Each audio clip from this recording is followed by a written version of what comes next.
ከለውጡ በፊት ወደ ነበርንበት የታፈነ የሚዲያ ምህዳር እንዳንመለስ ያሰጋናልና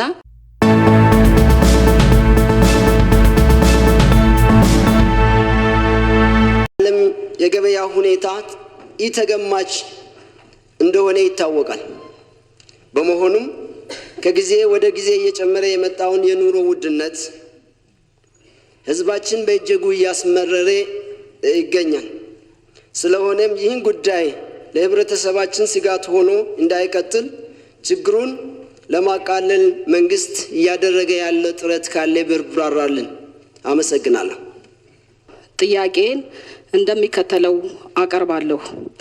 በአፋርና አማራ ክልሎች ከትግራይ ወራሪው ኃይል ጋር በነበረው ጦርነት የአካባቢው ህዝቦች ተፈናቅለዋል።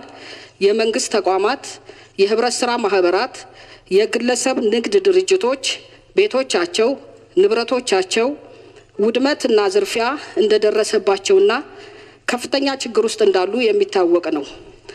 አንዳንድ የመንግስት ተቋማትን መልሶ ለማቋቋም በመንግስት ከሚደረገው ጥረት በተጨማሪ በሀገር ውስጥ ባለሀብቶች፣ ግለሰቦች፣ የመንግስታዊ ተቋሞችና እንዲሁም ከውጭ ዲያስፖራዎች አቅማቸው በፈቀደ መጠን ድጋፍ እያደረጉ የሚገኝ ሲሆን ተቋማቱም በተደረገላቸው ድጋፍ ስራ ለመጀመር ያስቻላቸው ቢሆንም በሙሉ አቅማቸው ለህብረተሰቡ አገልግሎት እየሰጡ አይደለም።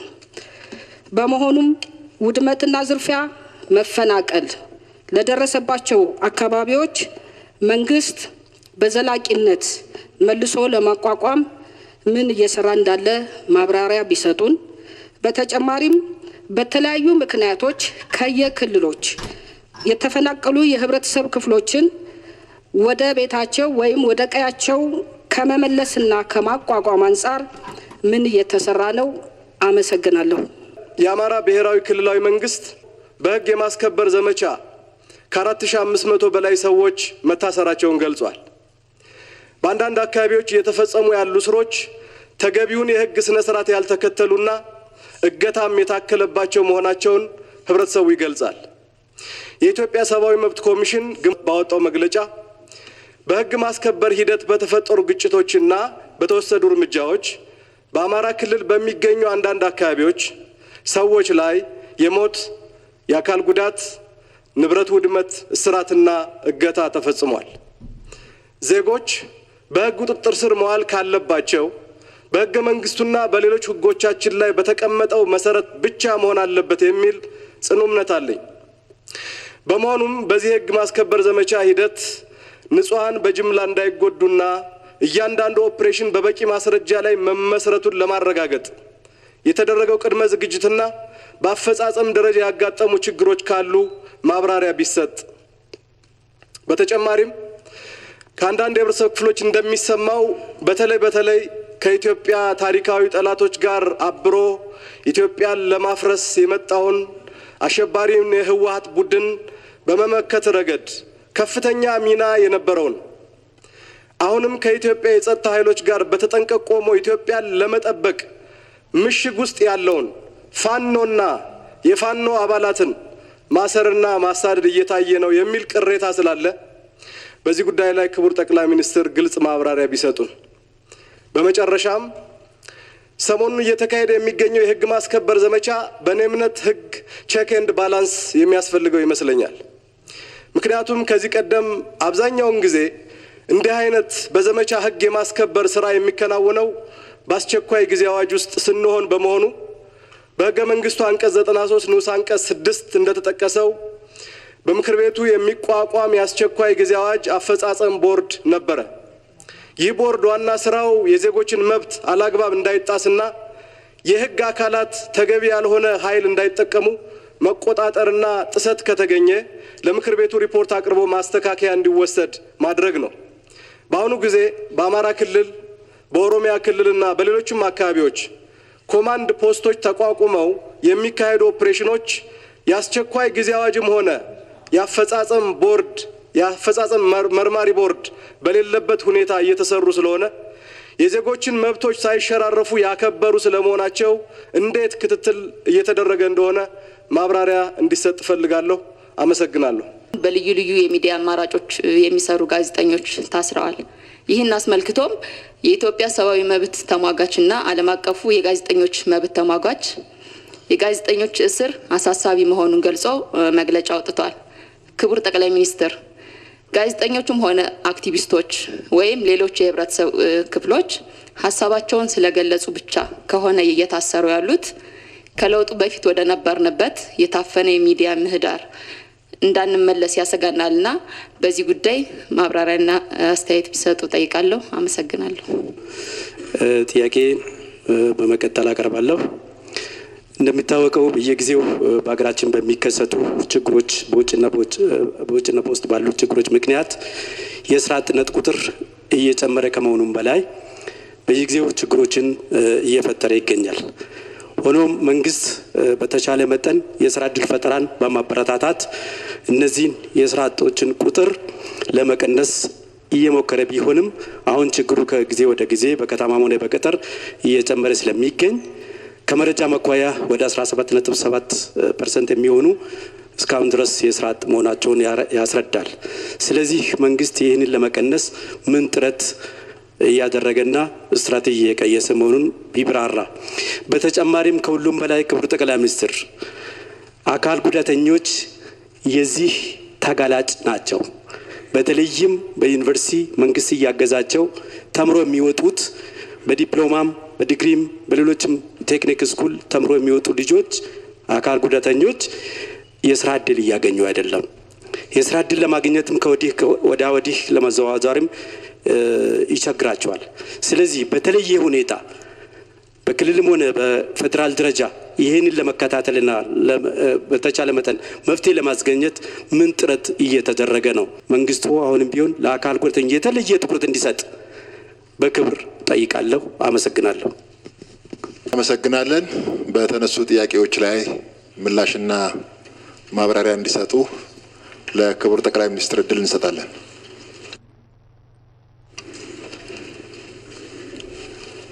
አመሰግናለሁ።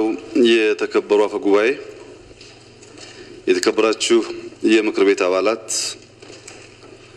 ጥያቄ ለመጠየቅና እኔም እንዳብራራ እድል ስለሰጣችሁኝ አመሰግናለሁ። የተነሱትን ሀሳቦች አጠቃላይ ኮንቴክስቱን ማቀፉን ከገለጽኩ በኋላ በሁለት ከፍዬ ለማቅረብ እሞክራለሁ። በርከት ያለ ጥያቄ ስለሆነ በርከት ያለ ማብራሪያ ይፈልጋል ማለት ነው። የመጀመሪያው የተከበረው ምክር ቤት ከግምት ሊያስገባና የእይታ መነጽሩን ሊያስተካክል የሚገባው ባለፉት 4 ዓመታት ቀደም ሲል ከነበረው ጊዜ በተለየ ሁኔታ የገጠሙንን ከበድ ያሉ ሰው ሰራሽና የተፈጥሮ ፈተናዎች መልሶ ማስታወስ ያስፈልጋል። እነዚህን ፈተናዎች እነዚህን ቻሌንጆች በደንብ ካልተረዳን ኮንቴክስት ይበላሻል። እንዲህ ብለው ነበር እንዲህ አልሆንም ለማለት እነዚያን ሁኔታዎች በትክክል መገንዘብ ጠቃሚ ይመስለኛል። ለምሳሌ ከሪፎርም በፊት ኮሮና አልነበረም።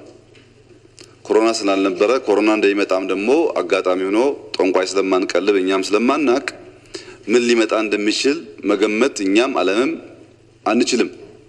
ኮሮና የሚያስከትላቸውን ኢኮኖሚክ እና ሌሎች ክራይሲሶች እንዴት እንደምንወጣ አዳፕቲቭ በሆነ መንገድ ፕላናችንን ሪቫይዝ እናደርጋለን እንጂ ቀድመን የምናውቀው ጉዳይ አልነበረም። አንበጣ ነበር፣ ጎርፍ ነበር፣ ድርቅ ነበር። እነዚህ የተፈጥሮ ተግዳሮቶች እቅዶቻችን ለመከለስ የስራ ስርዓታችን ለመፈተሽ እና ያቀድናቸውን ነገሮች ለማሳካት የራሳቸው የሆነ እንቅፋት ይሆናሉ። ከነዚህ በተጨማሪም ሰው ሰራሽ ችግሮች ቀደም ሲል ያልነበሩ ሰው ሰራሽ ችግሮች አጋጥመዋል። አንደኛው ውጊያ ነው። በሀገር ውስጥ የገጠመን ውጊያ እጅግ ከፍተኛ የሰብአዊ እና ኢኮኖሚያዊ ቀውስ ያስከተለ ነው። ሀገር ለማፍረስ የታቅዶ የተጀመረ ውጊያ ነው። ያን ለማክሸፍ የነበረው ሂደት ቀላል አይደለም። የሀገራችን ውጊያ ረገብ ብሎ አሁን ደግሞ ልማታችንን እንሰራለን ስንል የዩክሬን ውጊያ ደግሞ አጋጠመና እንደማንኛውም ዓለም የዩክሬንና የራሻ ግጭትም በእኛ ኢኮኖሚ ላይ የሚያሳድረው ጫና አለ። በአገር ውስጥ ጨርሰን እፎይ ሳንል የውጩ መምጣቱንም በኮንቴክስት ማየት ጠቃሚ ይሆናል። መፈናቀል ከሁሉ ላይ ደግሞ የውጭ ጫና ያልተገባ የውጭ ጫናም በዚህ ውስጥ ሊታይ የሚገባው ነው። የተፈጥሮና ሰው ሰራሽ አደጋዎች የገጠሙንን በደንብ ማስታወስ ስንችል ከእቅዶቻችን ምን ያክል አሳካን፣ ምን አላሳካንም፣ የገጠሙን ፈተናዎች እንዴት አለፍናቸው የሚለውን ለማየት ያግዛል። እንግዲህ ውጊያ ገጠመን ሲባል ዝም ብሎ ተራ ግጭት አይደለም። ህዝብ ሊያናክሱ፣ ሀገር ሊያፈርሱ በይፋ ተናግረው አውጀው የተነሱ ኃይሎች ነው የገጠሙን። ህዝብ አታናክሱ፣ አገር አታፍርሱ የሚለው የመከላከል ውጊያ እንዲሁ አንዳንዶች በቀላል እንደሚያነሱት የሚታይ ሳይሆን ሀገርን ከማፍረስ የታደገ ዘመቻ ነበር። ኢትዮጵያ አበቃላት የሚለውን በርካቶች በተናገሩበት አፋቸው ነገር ተቀልብሷል እንዲሉ ማድረግ ያስቻለ ሁኔታ ነው። የነዚህ ሰዎች ዓላማ ኢትዮጵያ የሚባለውን የከበረ ስም ታሪክ ማድረግ ነው። ይህ ስም ከነክብሩ እንዳይዘልቅ የማድረግ ፍላጎት ነው። ይህንን ስም ለማጥፋት አስፈላጊውን መስዋዕትነት እንከፍላለን ብሎ በግልጽ ያወጁ ኃይሎች ናቸው። ከነዚህ ጋር የገጠምነው ጦርነት ኢትዮጵያ አትፈርስም ነው? አልፈረሰችም። አልፈረሰችም ብቻ ሳይሆን የብልጽግና መሰረቷን እየጣለች ነው ያለችው። ይሄን ደግሞ የተከበረው ምክር ቤት በቅርቡ በነበረው ጉብኝት በርካቶቹን ነገሮች ስላየን ደጋግሜ አነሳቸዋለሁ። እነዚህ ሁሉ ፈተናዎች፣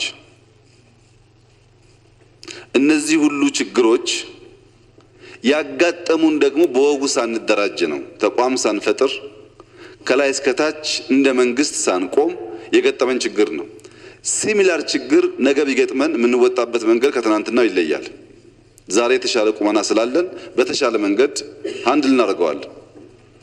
ከዚህ ቀደም ችግሩ ሲገጥመን ግን እንደ መንግስት ሳንደረጅ፣ እንደ ፓርቲ ሳንደረጅ የነበረበት ሁኔታ ተግዳሮቱን ለመጋፈጥ የሚጠይቀውም ዋጋ በዛ ልክ ከበድ ያለ ያደርገዋል። ነገር ግን ይህ ችግር የራሱ የሆነ ስጋት ብቻ ሳይሆን እድልም አለው። እድሉንም ስጋቱንም መከራውንም ልማቱንም ጥፋቱንም በሚዛን ማየት ስንችል የተሟላ ግንዛቤ እንይዛለን። ኮሮና ስለመጣ ሁሉን ያጠፋ ብቻ ሳይሆን መሬት ጦም አይደር ብለን እንድንዘምት ደግሞ በር ከፍቷል። ኮሮና መጥቶ መሬት ጦም አይደር ባንል ኖሮ ዛሬ ዩክሬን ውጊያ ላይ አፍሪካ በስንዴ ምክንያት እየደረሰበት ያለው መከራ እኛም ስለ ኤክስፖርት ቀርቶ ከዚያ በመለስ ባለው ጉዳይ ለመነጋገር እንቸገር ነበር። እያንዳንዱ መከራ የራሱ የሆነ እድል ይዞ ይመጣል። ያን እድል በምን ልክ እንጠቀምበታለን የሚለው ጉዳይ ከብዙ ሀገራት ትምህርት መውሰድ ያስፈልጋል። ተደራራቢ ፈተና የገጠማቸው ሀገራት፣ ተደራራቢ ችግር የገጠማቸው ሀገራት፣ እንደ ሀገር የፈረሱ ሀገራት ባጠረ ጊዜ ውስጥ ራሳቸውን አደራጅተው እንዴት ቆሙ ነው። ከሁለተኛ ዓለም ጦርነት በኋላ ጀርመን ፈርሳ እንዴት ራሷን አደራጅታ በአውሮፓ ትልቁን ኢኮኖሚ መገንባት ቻለች? በኤዥያ ጃፓን በሁለተኛ ዓለም ጦርነት ፈርሳ ባጠረ ጊዜ ውስጥ ራሷን አደራጅታ እንዴት በኤዥያ ከዓለምም ከፍተኛ ኢኮኖሚ ካላቸው ሀገራት ተርታ መመደብ ቻለች? በሲቪል ዋር ኮሪያ ከፈረሰች በኋላ ባጠረ ጊዜ ውስጥ ራሷን ለመቻልና ለመርዳት የሚያስችል ኢኮኖሚክ አቅም እንዴት ገነባች? መከራ አገራትን የሚያጠፋ ብቻ ከሆነ እነዚህ ሀገራት ከችግር ውስጥ ወጥተው ራሳቸውን የቻሉበት መንገድ ያንን እሳቤ ይቃረናል። ሩሲያን እንኳን ብንወስድ የዛሬ 30 ዓመት ፌዴሬሽኑ ፈርሶ ሩሲያ ተንኮታኮተች የሚባልበት ዘመን ደርሶ ባለፉት 30 ዓመታት ራሷን አደራጅታ አሁን ላለችበት ቁመና ደርሳለች። የገጠመን ፈተና የገጠመን ችግር በተፈጥሮም ይሁን በሰው ሰራሽ ከውስጡ እድል መጠቀም ከቻል፣ በትጋት መስራት ከቻል ኢትዮጵያን አስተማማኝ መሰረት ላይ ማስቀመጥ የሚችል እድል ሊያመጣ እንደሚችል አይተናል፣ ተምረናል። ያለውን ፋክት እሱን ነው የሚያሳየው። እዚህ መከራውና ችግሩን በኮንቴክስት ማየት፣ በዚያ መነጽር መገንዘብና መረዳት በእጅጉ ያግዛል። ከዚሁ ጋር ተያይዞ ሪፎርሙን በሚመለከት ሪፎርሙ ተቀልብሷል ወይ አለ ወይ የለም ወይ የሚል ጥያቄ ተነስቷል። ሪፎርሙ መነሻ ያደረጋቸው እሳቤዎች እና አይዲያዎች በደንብ ካልተገነዘብንና በዚያው መመዘኛ መሰረት መገምገም ካልቻል የተዛባ ድምዳሜ ላይ ያደርሰናል። በኢትዮጵያ ብዙዎች አንድ የሚያግባባቸው ሞቶ አለ። ከቅርብ ጊዜ ወዲህ በርካታ ቦታ ኢትስ ማይ ዳም እየተባለ ይነገራል። ኢትስ ማይ ዳም የተባለው ከህዳሴ ጋር የሚያያዝ ጉዳይ ቢሆንም ለኛ ሪፎርም ግን አጋዥ በሆነ መንገድ እና ሰዎች በቀላሉ እንዲያስታውሱት እኛ ደግሞ ማይን አጥፍተን ኢትስ ዳም በሚል ምህጻረ ቃል ያሰርነው ሪፎርም እናካሂደው። ኢትስ ዳም የሚለውን ነገር በቀለለ መንገድ ስንገነዘብ ከዚያ ተነስተን ሪፎርሙ ምን ላይ እንዳለና እንዴት እየተሳካ እንደሆነ ምን ችግሮች እንዳሉበት ምን ሊታረም እንደሚገባው ከውስጡ በቀላሉ ግንዛቤ መውሰድ ይቻላል። ኢትስ ዳም የሚለው የመጀመሪያው አይዲያ ሐሳብ ነው። ሐሳብ የሐሳብ ደህንነት በጣም አስቸጋሪ ነገር ነው። ሰዎችን ይንጣል፣ ባልተስተካከለ ጎዳና እንዲጓዙ ያደርጋል። ምክንያቱም ሐሳብ የመገንባት የማፍረስ አቅም አለው። ሀገር የሚገነባውም የሚፈርሰውም ጭንቅላት ውስጥ ነው። የፈረሰ ጭንቅላት ሀገር ሊገነባ አይችልም። የተገነባ ጭንቅላት ሀገር ሊያፈርስ አይችልም። ሐሳብ ይገነባል፣ ሐሳብ ያፈርሳል። ክላሪቲ ያለው እሳቤ ካልያዝን በስተቀረ በዚያ ላይ የሚመሰረተው የልማት እንቅስቃሴ ዘላቂ ሊሆን አይችልም። ሐሳብ ሰው ይገነባል፣ ሰው ተቋም ይገነባል፣ ተቋም ሀገር ይገነባል። ያልተገነባ ሰው ተቋም አይገነባም፣ ያልተገነባ ተቋም ሀገር አይገነባም። ነገር ሁሉ መሰረት ሐሳብ ነው። ምክንያቱም ሐሳብ ዘር ስለሆነ፣ ሐሳብ ዘር ነው። ሰው ዛፍ ነው። ተቋም ጫካ ነው። ሀገር የጫካዎች ድምር ናት። ሀገር የሚባለውን ግራንድ የጫካዎች ድምር ስናወራ ዘር የሆነውን ሐሳብ፣ ዛፍ የሆነውን ሰው፣ ጫካ የሆነውን ተቋም በየቦታው በትክክል ማየት ካልቻል ሀገር ፈርሳ ሀገር ተገንብታ ሀገር ወድቃ ሀገር ተነስታ የሚለው ቋንቋ ብቻ ነው የሚሆነው። ቋንቋ ብቻ ነው የሚሆነው። የነገር ሁሉ ዘርና መሰረት ሐሳብ ነው። ሐሳብን በዚህ ደረጃ የምናከብርና ዋጋውን የምንገነዘብ ደግሞ ከሆን እኛ ዘር የማናመክን መሆን አለብን። ዘር የማያመክን አርሶ አደር ያንን ዘር ዘርቶ ፍሬያማ ይሆናል። ዘር የማናመክን ዛፍ የማንቆርጥ ጫካ የማንመነጥር ከሆን ሐሳብ አይመክንም፣ ሰው አይመክንም። ተቋም እንደ ተቋም ደግሞ የፈረሰና ከፖለቲካ ጋር የሚሄድ ይመጣ አይሆንም። ዘር ዛፍና ጫካን በመሰረቱ እየገነባን የምንሄድበት መንገድ ከፈጠርን ግን ፓርቲ ቢሄድ ፓርቲ ቢመጣ እንደ ሀገር ስጋት አይገባንም። በሰሞኑ የጎበኛችሁት ተቋማት የሚያሳዩት የሐሳብ ዘር በየተቋማቱ እንደተዘራ ዛፍ እየተተከለ መሆኑን፣ ሰው የሚባለው ዛፍ በየተቋማት እየተፈጠረ መሆኑን፣ ይህ ዛፍ ተደምሮ ደግሞ ጫካ የተሰኘ ተቋም እየገነባን መሆኑን ጅማሮ ነው። ይህን አስተናስለን ሀገር ልናቆም ሀገር ልናስቀጥል የሚያስችል መሰረታዊ ስራ እየሰራ መሆኑን ያመለክታል። ይህ ባይሆንስ፣ ሐሳብ ዋጋ እንዳለው ባንገነዘብስ፣ ሐሳብ ዘር መሆኑን መሰረት መሆኑን ባንገነዘብስ፣ ያ ደግሞ ወፍ ዘራሽ አረም ይሆናል። ጫካው ተቋሙ ሀገሩ ወፍ ዘራሽ አረም ይሆናል፣ ወይም በረሃ ይሆናል፣ የተመነጠረ ይሆናል። በሐሳብ ላይ ስንግባባና ሐሳብ ስናደረጅ ቅድም ለጠቀስኳቸው ሀገሮች ሳንቸገር ወደሚቀጥለው ደረጃ ለመጓዝ እድል እናገኛለን። እስካሁን ያወራሁት አይዲያ ሐሳብ የሚለውን ነው። ቀጥሎ ያለው ታይም ነው፣ ጊዜ የሚሰጥ ውድ ሀብት ነው። ጊዜ ይሰጣል እንጂ አትገዛውም። የተሰጠህን ጊዜ ተገንዝበህ መጠቀም ካልቻልክ ጸጸት ታተርፋለህ፣ ጸጸት ትወልዳለህ። በተሰጠው ጊዜ የማይጠቀም ሰው ትርፉ ጸጸት ነው። ጊዜ ሲባል ወደ መንግስት፣ ወደ ፓርላማ፣ ወደ ሚዲያ እጅ የሚቀሰርበት ሳይሆን እያንዳንዱ ሰው የጊዜን ዋጋና ምንነት እንዲሁም አጠቃቀም በቀለለ መንገድ መገንዘብ አለበት። ለምሳሌ እዚህ ላላችሁ የተከበራችሁ የምክር ቤት አባላት በቸርነትና በደግነት ሰጪው 90 ዓመት ለእያንዳንዳችሁ ቢሰጣችሁ 90 ዓመት የተሰኘ ጊዜ ቢሰጣችሁ ከዚህ ውስጥ 30 ዓመት በእንቅልፍ ነው የሚያልቀው። 8 ሰዓት ተኛላችሁ በቀን ውስጥ 30 ዓመቱ በእንቅልፍ ያልቃል ማለት ነው። ስለዚህ 60 ዓመት ቀረ። 30 ዓመት በእንቅልፍ ስለሄደ ቢሰጥም ባይሰጥም የእንቅልፍ አካል ተደርጎ የሚታይ ነው። ምን ነጋገረው በ60 ብቻ ይሆናል። ከ60 ዓመት ውስጥ ኢትዮጵያ ውስጥ ባለው ሁኔታ አሁን እንደናንተ ተምሮ ግራጁዌት አድርጎ ፓርላማ የመጣ ሰው ቢያንስ ኮሌጅ እስኪገባ 20 ዓመት በእናት በአባቱ ጫንቃ ላይ የሚቀመጥ ነው። 20 ዓመት ስራ አይሰራም ሃይ ስኩል ጨርሶ ኮሌጅ እስኪገባ ድረስ።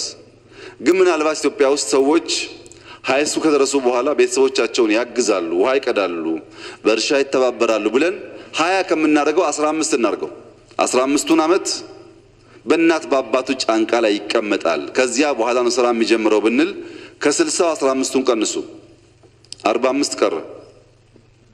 በኢትዮጵያ ሕግ መሰረት ሰው ከ55 እስከ 60 ዓመት ጡረታ ይወጣል። 60 ሲሞላ ጡረታ ይወጣል። ከዛ የጡረታ ጊዜ ነው የሚሆነው። ግን ግድ የለም በ60 ብንወጣም አንድ 5 ዓመት ሰው ካለበት የሥራ መስክ ከወጣ በኋላ ይፍጨረጨራል፣ ይሰራል፣ ዝም ብሎ አያርፍም ብለን እስከ 65 እንግፋው። ታችም 5 ወርታች ገፍቻለሁ፣ እዚህም 5 ገፍቻለሁ። ደግ ለመሆን ነው እንጂ ያን ያክል የሚጠቀም ሰው ስላለ አይደለም። 65 ዓመት ጡረታ የወጣው ብለን እንኳን ብናስብ ከ65 እስከ 90 25 ዓመት የጡረታ ጊዜ ነው። ከ45ቱ 25ቱን ቀንስ 25 ጡረታ 30 እንቅልፍ 15 አልሰራህም ቢባል ያለ የሥራ ጊዜ 20 ዓመት ነው። ከ90ው ነው ከ20ው ቅዳሜና እሁድ የሻይ ረፍት የምሳ ረፍት ጨምሩበት። ሰው ከተወለደ ጀምሮ እስከሚያርፍበት ቀን ድረስ ለመብላት ሳይታክት ከተወለደበት ቀን ጀምሮ እስከሚያርፍበት ጊዜ ለመተኛት ሳይታክት 10 እና 15 ዓመት በወጉ ሳይሰራ የተዝናና ህይወት ሊኖረው አይችልም። ማንም ሰው የተሻለ ነገር የሚያስብ ከሆነ መትጋት ግዴታው እንደሆነ ማወቅ አለበት። ለምን? ውስን ጊዜ ነው። ለምሳሌ እናንተ ካሁን በኋላ ቢበዛ 15 10 ዓመት ገደማ ነው አክቲቭ የሥራ ጊዜ ያለ። ያንን ጊዜ እኛን ወስነው የተሰጠን ነው መጠቀም ነው ከኛ የሚጠበቀው። ባንጠቀምስ ሰጪው ይወስደዋል። ብዙ ሰው 20 ዓመት ቤት ስራ ተቀምጦ እየተማረ ከዛ ደግሞ በሻይ በረፍት በቅዳሜ በእሁድ አሳልፎ ጡረታው ሲደርስ መብላት መቀጠል ይፈልጋል። አይቻልም። መብላት መቀጠል የሚያስብ ሰው መብራት መክፈል የሚያስብ ሰው ያቺን ጊዜ በአግባብ መጠቀም አለበት። ለምን? ክረምት በጋ አይሆንም፣ ጨለማም ብርሃን አይሆንም። ይሄ የተፈጥሮ ሕግ ነው። የተሰጠን ጊዜ በትክክል አውቀን ጠዋትና ማታ እንደማይቀላቀሉ ክረምትና በጋ እንደማይቀላቀል ሁሉም በወቅት በጊዜው እንደሚሆን ገብቶን ካልተጠቀምን በስተቀረ ጊዜ ባለቤት አለው። ነገ ይደርሳል ብለህ ብትተው አታገኘውም። ጊዜም በቀላሉ እንደ ክራይ ቤቶች ይሰዱት። የፓርላማ አባል ስትሆኑ ክራይ ቤቶች ቤት ሰጥቷችኋል። ልክ 5 ዓመት አገልግላችሁ ማትቀጥሉ ከሆነ በልቤቱን ልቀቅ ይልሃል የክራይ ቤቶች። ጊዜ እንደሱ ነው። ይሰጣሃል፣ ትኖርበታለህ፣ ሲያልቅ ይወሰድብሃል። ሌብነቱን፣ ስራውን፣ ፕሮጀክቱን፣ ልማቱን፣ ውጤቱን ከጊዜ አንጻር ማየት ነው። እያንዳንዱ ሰው የተሰጠችውን ውስን ጊዜ ምን ያክል እየተጠቀምኩበት ነው ብሎ ማሰብ አለበት። ከጊዜ ባልተናነሰ ሶስተኛው ሐሳብ ስፔስ ነው፣ ቦታ።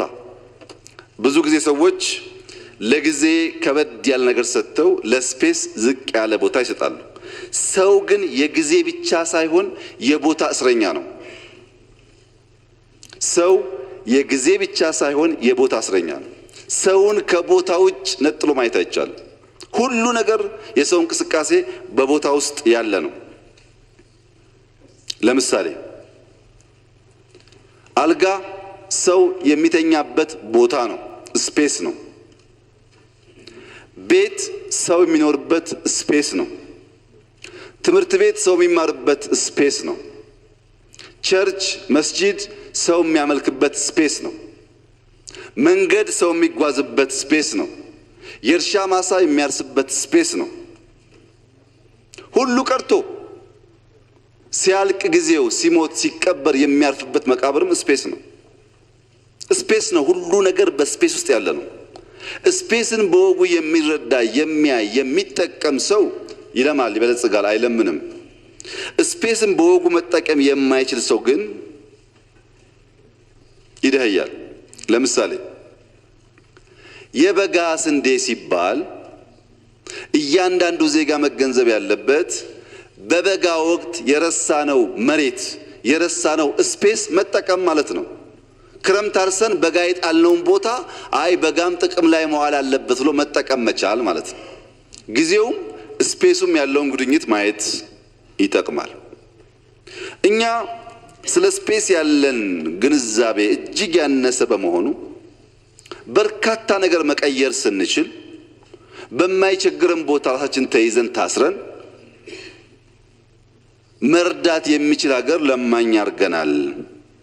ይህ ደግሞ የሆነበት ሰው ከራሱ ነው የሚጀምረው። የጊዜና የስፔስ እይታው አንድ ሰው ብብቱን የማያጸዳ አፉን የማያጸዳ ጫማውን የማያጸዳ ከሆነ ስለ ቤቱ አታውራ። ቤት ያጸዳል አታስብ።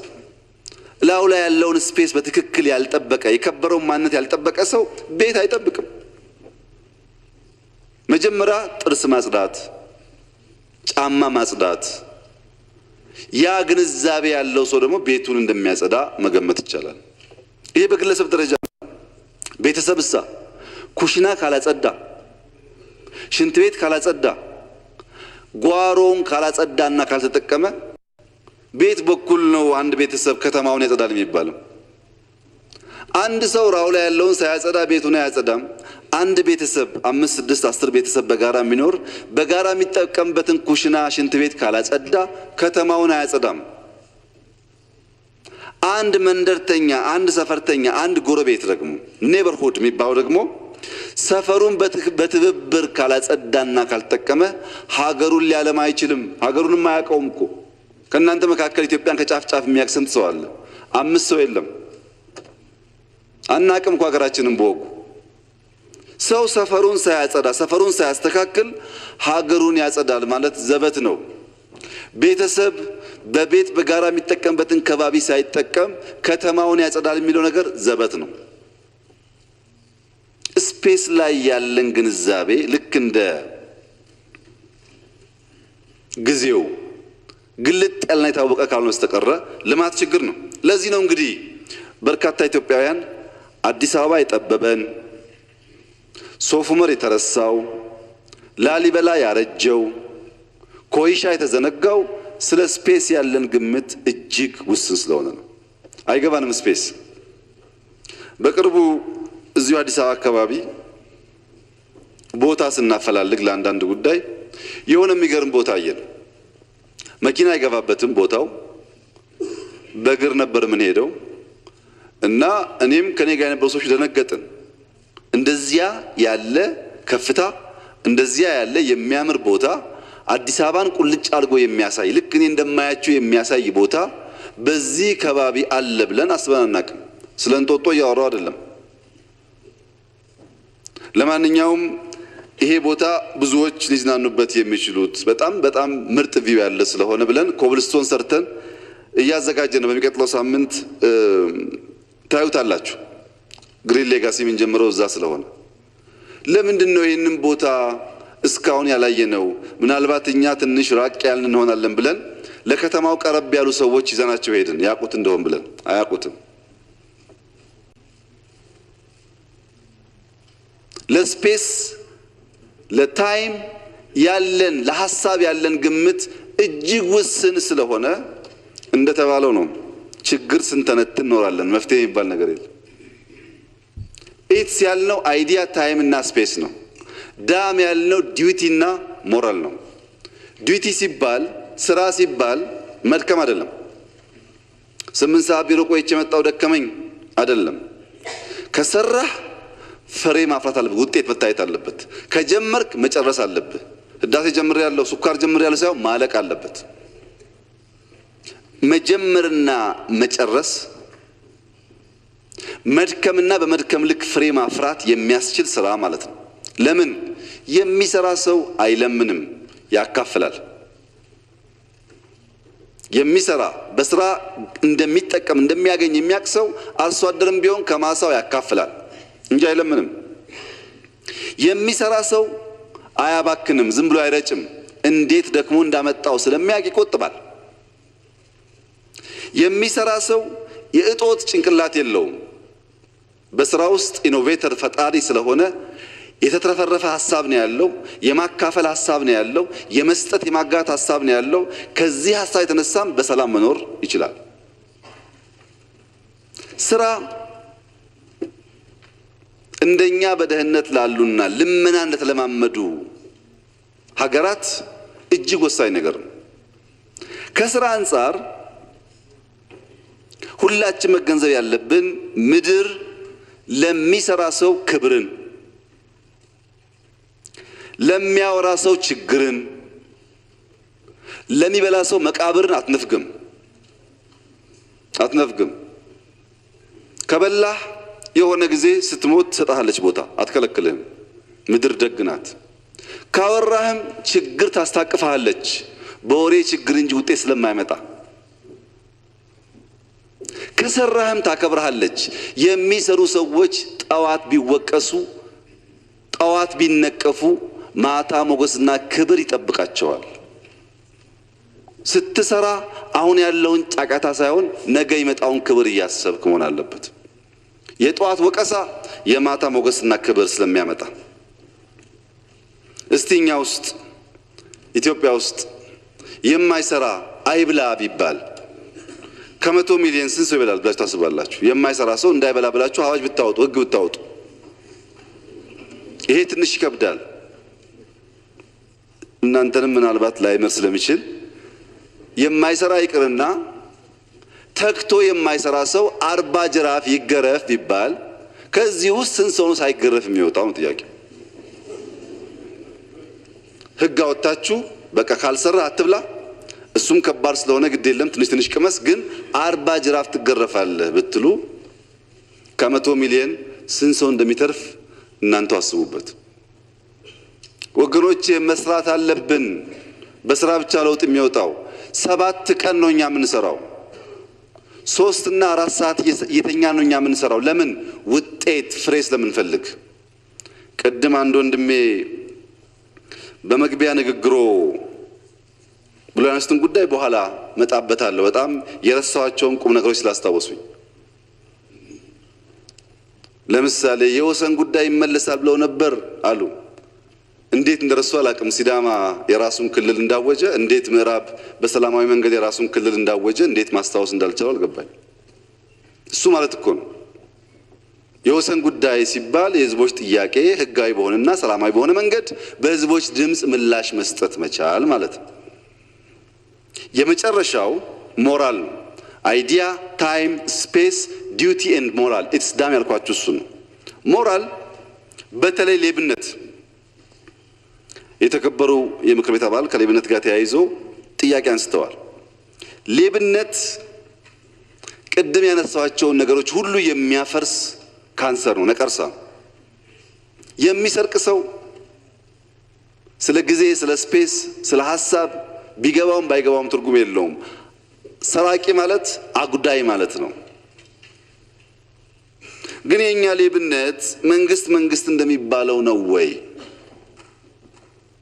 የተከበራችሁ ምክር ቤት አባላት፣ የኛ ልጆች እኮ ናቸው ፈተና እየኮረጁ ያስቸገሩን። ተማሪ ይኮርጃል፣ ሌብነት እሱ ነው። ተማሪ መኮረጅ የለብህም ሳንል መንግስት ከሆንክ በኋላ አትስረቅ ብንለው ዋጋ የለውም።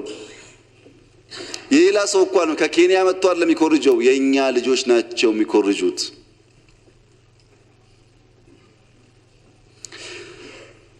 ሰራተኛ ብሎ መንግስት ቀጥሮ በሌለው ሀብት የተቀጠረው ሲቪል ሰርቫንት አብዛኛው ጊዜውን ቅድም ካልኳችሁ በጣም ውስን ጊዜ ውስጥ የሚያጠፋው ዩቲዩብ ላይ ነው።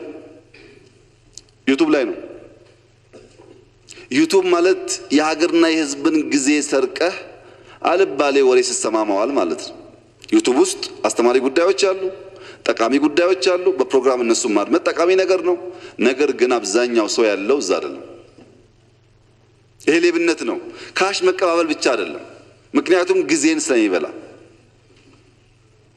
ታናሽ ታላቅን አያከብርም። መከባበር የሚባል የለም። ወንድ ሴትን አያከብርም። ዜጎች ሕግ አያከብሩም። ሌብነትን አደገኛ ካንሰር ነው፣ የሞራል ዝቅጠት ነው፣ ልማታችን ይጥላል ስንል በእነዚህ አይቆምም። የሃይማኖት አባቶች ቅድም እንደተባለው የምዕመኖቻቸውን የተከታዮቻቸውን ሕይወት አስይዘው ቁማር ይጫወታሉ። በነገራችን ላይ ኢትዮጵያ ውስጥ የሃይማኖት ተቋማት መሬት ሊዝ የማይከፍሉት፣ ኦዲት የማይደረጉት፣ ታክስ የማይከፍሉት የሃይማኖት ተቋማት እንዳሻቸው ይሁኑ የሚል ሕግ ስላለ አይደለም። የለም እንደዚህ አይነት ሕግ። አሜሪካ ውስጥ ማንም የሃይማኖት ተቋም ይገዛል፣ ቤቱን፣ ቸርቹን ይገዛል፣ መስጊድ ይገዛል። ዝም ብሎ ሃይማኖት ተቋም ነኝ የሚባል ነገር የለም። ኢትዮጵያ ውስጥ ያ የሚሆነው ለምንድን ነው? የሃይማኖት ተቋማት ባይ ዲፎልት የውስጥ ማንነት ይሰራሉ፣ ሞራል ላይ ይሰራሉ፣ ሰላም ወዳድነት ላይ ይሰራሉ። ግድ የለም አንዳንዱ ቢቀርም መንግስት የማይሸፍነውን ነገር ይሸፍናሉ። መሬት ቢቀር፣ ታክስ ቢቀር፣ ኦዲት ባይደረጉ ችግር የለውም። እኛም መንሰራቸውና ወሳኝ ስራዎች ስለሚሰሩ ይካካሳል ነው እሳቤው። እየሆነ ያለው የተገላበጠ ነው። ከፍተኛ ምዝበራ ያለው እዛ ነው። የሞራል ዝቅጠት ያለው እዛ ነው። እንኳን የውስጥ ማንነት ሊሰሩ የውስጥ ማንነት በይፋ እያፈረሱ ይውላሉ።